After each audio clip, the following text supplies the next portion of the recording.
성도 여러분, 밤새니 주무셨습니까? 하나님께 찬양드리며 예배자로 나가겠습니다. 526장 예전 찬송 316장 목마른 자들아 다 이리오라. 526장입니다.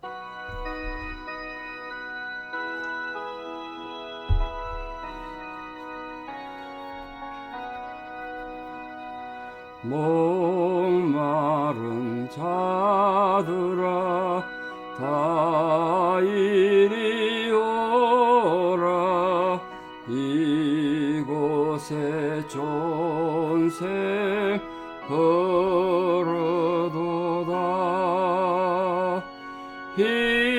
힘쓰고 애섬이 없을지라도 이 샘에 오며 다 마시겠네.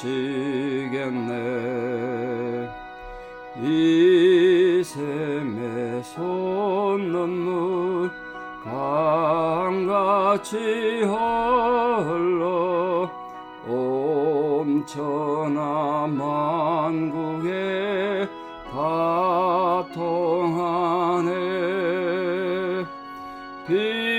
빈부나 귀천에 분별이 없이 다 와서 쉬고 또 마시겠네. 생명수 샘물을 마신 자마다 목 다시 마르지 아니하고 속에서 솟아난 생수가 되어 영원히 솟아 늘 풍성하리.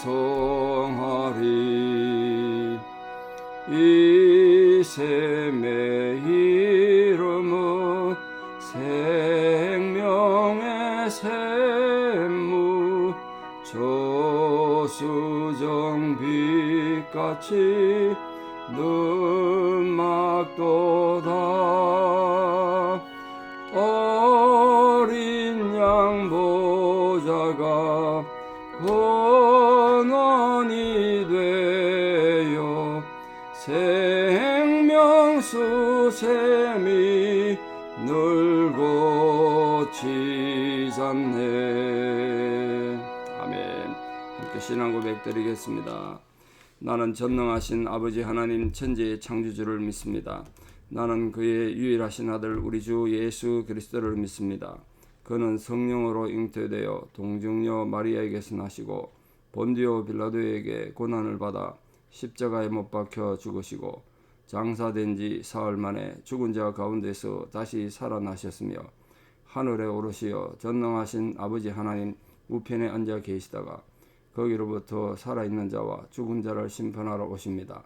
나는 성령을 믿으며 거룩한 공교회와 성도의 교제와 죄를 용서받는 것과 몸의 부활과 영생을 믿습니다. 아멘. 2023년 10월 17일 화요일 새벽입니다. 하나님 주신 말씀 사무엘상 19장 1절에 7절입니다. 사무엘상 19장 1절에 7절 봉독에 올리겠습니다. 사울이 그의 아들 요나단과 그의 모든 신하에게 다윗을 죽이라 말하였더니 사울의 아들 요나단이 다윗을 심히 좋아하므로 그가 다윗에게 말하 이르되 내 아버지 사울이 너를 죽이기를 꾀하시느니라. 그러므로 이제 청하노니 아침에 조심하여 은밀한 곳에 숨어 있으라. 내가 나가서 네가 있는 들에서 내 아버지 곁에 서서 내 일을 내 아버지와 말하다가 무엇을 보면 네게 알려주리라고. 요나단이 그의 아버지 사울에게 다윗을 칭찬하여 이르되 원하건대 왕은 신하 다윗에게 범죄하지 마옵소서. 그는 왕께 득죄하지 아니하였고 그가 왕께 행한 일은 심히 선함이니이다. 그가 자기 생명을 아끼지 아니하고 블레셋 사람을 죽였고 여호와께서는 온 이스라엘을 위하여 큰 구원을 이루셨으므로 왕이 이를 보고 기뻐하셨거늘 어찌 까닭없이 다윗을 죽여 무지한 피를 흘려 범죄하려 하시나이까. 사울이 요나단의 말을 듣고 맹세하되 여호와께서 살아계심을 두고 맹세하거니와 그가 죽임을 당하지 아니하리라. 요나단이 다윗을 불러 그 모든 일을 그에게 알리고 요나단이 그를 사울에게로 인도하니 그가 사울 앞에 전과 같이 있었더라. 아멘. 이 사울을 보면서 느끼는 게 있는데요. 몇 번 말씀드렸습니다만 하나님의 백성이 갑자기 타락해서 망하는 수는 없습니다. 서서히 타락해 갑니다. 오늘 사울의 정상을 보십시오. 점점점 심해져가는 안타까운 상황을 봅니다. 이제 19장과 20장 이 상황에서는 별개의 사건에 여러 개가 있는데 공통점은 사울의 질투심이 극대화돼서 다윗을 죽이려는 다양한 시도가 시도됩니다. 4번이나 사울의 유입을 피해서 피해 다녔던 이 다윗에 대한 내용이 나오겠습니다. 사울이 다윗을 죽이려고 할 때마다 하나님께서 도움을 손길을 통해서 또는 다윗의 지혜로움을 통해서 피하게 되는 그런 내용이 기록됩니다. 하나님은 지금도 마찬가지예요. 하나님 백성들이 뜻하지 않게 위기를 당하고 어려움 겪을 때 하나님 보호하신다. 하나님의 섭리는 결코 실패하지 않는다. 사울이 다윗을 죽이려고 별의별 짓 다 해도 하나님의 섭리는 세워져 가더라는 거예요. 그걸 좀 기억하시고 우리 성도님들 위로받고 힘을 얻었으면 좋겠습니다. 오늘 이 사울이 다윗을 이제 죽이겠다고 공개적으로 얘기하기 시작합니다. 이때까지는 보셨습니다만 블레셋 손에 의해 가지고 조용히 죽이려고 했는데 이제 그게 실패하니까 공공연하게 부끄러운 줄도 모르고 그게 하나 앞에 얼마나 죄되는 일인지도 모르고 온 신하들 앞에서 또 자기 아들 요나단 앞에서 다윗을 죽이라 명령하는 지경에 이르렀습니다. 상황이 더 심각해진 거죠. 그러니까 하나님 백성이 제대로 회개하지 않고 자기 반성이 없으면 이게 점점점 파괴돼 가는 거예요. 이처럼 악이 생기는 과정은 속에서부터 시작해서 점점점 겉으로 드러나서 이제는 누구도 감당 못할 그런 상황이 됩니다. 모든 살인이든 도둑질이든 사기든 남을 모함하는 거든 불평하는 거든 이런 것들이 결국은 예수님 권위에 대해 도전하는 악인데 그걸 모르는 거죠. 여러분 함부로 말 한마디라도 함부로 죄짓지 않도록 주의하십시오. 왜냐하면 결국 그 죄가 내 의지를 주관해 버리면요. 오늘 사울처럼 이제 공개적으로 악을 행하면서도 그게 부끄러운 줄 몰라요. 공개적으로 악을 행한다고요. 그럼 하나님 그 죄를 그냥 두십니까? 회개하지 않는 한 그 죄는 영원히 남아있어요. 도망간다고 없어지는 게 아니란 말이에요. 죄를 범한 자는 결국 죄의 종으로 전락하게 되지 않습니까? 그리고 성도님들은 죄가 더 이상 나를 완전히 꼼짝 못하게 만드는 그런 상황이 되지 않도록 자기 양심을 잘 지키셔야 돼요. 그런 상황에서 요나단은 다윗을 심히 기뻐했대요. 이게 참 기적 같은 말입니다. 기적 같은 말이라. 다윗을 향한 요나단의 우정이면 우정이고 사랑이면 사랑이 확고하다는 건데 이게 정말 이해하기 힘들어요. 왜냐하면 다윗이 살아있으면 다음에 지금 왕이 될 요나단 입장이 어려워진다고요. 어떻게 보면 정치적으로 가장 적이에요. 그런데도 그 요나단은 다윗을 이렇게 끝까지 사랑했다, 심히 사랑했다는 거예요. 정말 진정한 이웃에 대해서, 진정한 친구에 대해서는 악한 생각하지 않고 잘못을 하지 않고 시기와 질투하는 마음을 품지 않는다고요. 여러분 누군가에 대해서 시기하는 마음, 질투하는 마음, 미워하는 마음 생기면 이미 내 신앙에 문제가 생겼다는 걸 아셔야 돼요. 내 신앙에 문제가 생겼다. 그걸 모르니까 늘 우리 남을 원망하고 불평하죠. 아니에요. 내 입에 이미 불평이 나간다는 건 내 신앙에 어딘가 문제가 생겼다는 그 정말 중요한 사인입니다. 그걸 놓치시면 안 됩니다. 그리고 요나단이 다윗을 향해서 다윗을 위해서 사울에 가서 여러 말로 설득합니다. 이게 참 귀하잖아요. 사람들이 나를 공격하고 나에게 모함할 때 대신 나서서 말 한마디라도 그분 그런 분 아니다 이렇게 말해주면 나중에 뒤에 듣고 얼마나 감사하겠습니까? 다윗이 이거 듣고 얼마나 감사했겠어요. 그게 성경이 된 거예요.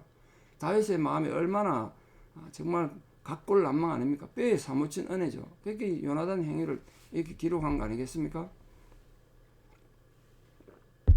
오늘 크게 몇 가지, 한 4가지 정도를 지금 아버지를 설득하는데 다윗이 행한 일이 뭐냐? 악을 행한 일 없다. 블레셋의 위협에서 나라가 정말 큰 위기에 처했을 때 우리 나라를 구한 영웅 아니냐? 또한 다윗은 욕심이 없는 사람이다. 사심이 없습니다. 왕자리 노력 이런 사람 아니다. 죄 없는 사람이다. 그런데 백성들이 보지 않겠습니까? 이스라엘을 구한 이 영웅을 죽이는 이 무지한 피를 흘리면 하나님 앞에 악을 행하는 거고 그 명령은 부당한 겁니다. 그렇게 말했습니다. 이 요나단의 중재로 인해 가지고 또 사울의 마음이 돌아선 거죠. 이 요나단의 중재를 제가 어제도 예수님을 상징한다고 말씀드렸는데 그렇게 하는 거예요. 실제로 예수님이. 사단은 하나님 앞에서 우리 죄에 대해서 막 공격하는 겁니다. 욥에 대해서 사단이 공격하듯이 막 공격하면 예수님이 그 앞에 딱 막아서는 거예요. 아닙니다, 여러분. 하나님. 설령 그 아무개 성도가 이런 악을 행했다고 하더라도 내가 그를 위해 죽었습니다. 내 십자가 보혈이 그를 보호합니다. 그렇게 우리 죄를 옹호해주고 하나님과 내가 화평할 수 있도록 도와준다는 거예요. 그 요나단의 이 중재 활동이랄까요, 이 다윗을 위한 변명, 이걸 인해 가지고 어떻게 일이 벌어졌나 보십시오. 그 요나단은 사실은 부자간이잖아요. 아버지의 부자간의 정에 끌리지 않고 하나님 말씀에 먼저 섰던 사람, 하나님의 정의를 먼저 중요하게 생각했던 정말 귀한 분이다. 그래서 저는 요나단을 정말 좋아하고 존경합니다. 이 정의로운 판단은 정말 하나님이 그의 마음에, 요나단의 마음에 준 선물이 아닌가. 그 영성이 깨끗하고 그렇게 정말 하나님 앞에 순종했기 때문에 이런 마음을 준 거예요. 요나단은 왜 이런 행동을 했는가? 하나님 두려워하는 마음, 하나님에 대한 경외심이 있었기 때문에 그런 거예요. 그래서 다윗에게 범죄치 마옵소서, 무죄한 피를 흘려 범죄하게 하시나이까. 요나단이 아버지에게 이렇게 경고하잖아요. 그러니까 이 다윗 요나단의 이 하나님 앞에 바로 선 마음은 결국은 사울 보고 뭐라고 말하고 있냐면 지금 사울왕 아버지가 하는 모든 행동은 하나님을 거역하는 행동입니다. 그렇게 아버지를 간곡히 설득한 거죠. 이런 인간의 정에 이끌리지 않고 하나님을 설득함으로 정말 정의를 이렇게 세웠습니다. 사울을 향한 이 요나단의 설득에서 우리 요나단의 신앙이랄까 인격을 알 수 있죠. 잘못하면 지금 왕 명령을 거역하는 거지 않습니까? 아무리 아버지지만 자기가 죽을지도 몰라요. 지금 아버지 제정신이 아니에요. 아들도 죽이려 나중에 창을 던지긴 합니다만 지금 여기 목숨을 내놓은 거죠. 정말 죄를 지적하고 잘못된 것입니다. 지적하는 건 정말 용기 있는 사람 아니겠습니까? 이 의로운 용기죠. 그 의로운 용기는 하나님의 진리가 있고 하나님의 성령이 내게 있어야 할 수 있는 거예요. 우리가 그런 의로운 용기를 위해서 용기를 낼 때 세상에 빛이 되고 소금 역할을 감당하는 거 아니겠습니까? 그런 이 요나단의 말이 분노 섞인 말이 아니라 정말 그 분노를 쉬게 만드는, 아버지 지금 분노가 나가지고 제정신이 아닌데 그 분노를 쉬게 만드는 유순한 말을 했단 말이에요. 그러니까 무엇보다도 요나단은 인간의 영혼을 귀하게 여길 줄 아는, 한 명의 생명을 소중히 여길 줄 아는 올바른 신앙이었기 때문에 아버지 보고 범죄치 말라고 권고했습니다. 근데 이게 참 가슴 아픈 말이 또 있습니다. 6절 말씀 보시면요, 사울이 요나단의 말을 듣고 맹세합니다. 어떻게 했다고요? 여호와께서 살아계심을 두고 맹세하거니와 그가 죽임을 당하지 아니하니라. 자, 어제도 말씀드렸습니다만 하나님 이름을 지금 사울은 벌써 이제 오용하고 도용하기 시작합니다. 여기도 마찬가지예요. 하나님 살아계심을 두고 맹세하는데 다윗을 내가 절대 안 죽이겠다고 약속했단 말이에요. 근데 이게 계속 변절된단 말이에요. 하나님 돌아가셨습니까?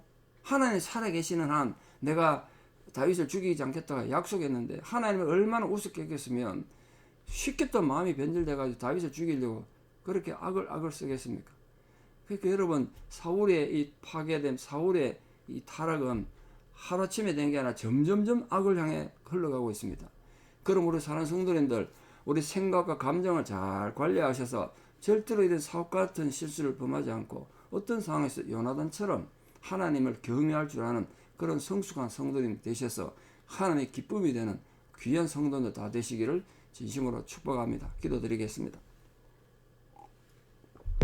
참 좋으신 아버지 하나님, 오늘도 우리가 하나님 백성으로 이 하루를 살아갑니다. 하루를 살아가는 과정에 무엇보다 하나님 경외하는 마음으로 하나님에 대한 믿음으로 살아가는 성도들 되게 도와주시옵소서. 우리가 살면서 사울의 부당한 명령 같은 그런 부당한 일들을 당할 때 우리는 하나님 경외하는 믿음으로 그 모든 걸 물리치고 하나님의 의를 세우는 의로운 백성들 되게 도와주시옵소서. 진실로 그리하여 우리가 하나님 자녀라는 증거를 세상에서 얻을 수 있기를 소망합니다. 오늘 이 하루 성도님들 처해 있는 모든 상황에 아버지 하나님 위로와 격려가 함께해 주시고, 성도님들이 살아가는 이 하루의 삶을 통하여 하나님께서 우리 모든 성도님들 보호해 주시고 격려해 주시고 위로해 주시는 은혜가 있게 하여 주시옵소서. 이제는 우리 주 예수 그리스도의 은혜와 하나님 아버지의 만극하신 사랑과 성령님의 위로 교통 역사하심이 진실로 하나님 사랑함으로 이 땅에 하나님의 경외하는 마음으로 살아가기를 결단하는 사랑하는 성도님들의 위대한 신앙의 고백 위에, 또 사랑하는 우리 모든 자녀들 삶 위에 지금부터 영원토록 함께 하시옵기를 간절히 축원하옵나이다. 아멘. 예, 모든 성도님들 요나단처럼 우리 모두 하나님 경외하는 마음으로 승리하는 하루 되어 복된 하루 되시기를 진심으로 축원합니다. 감사합니다.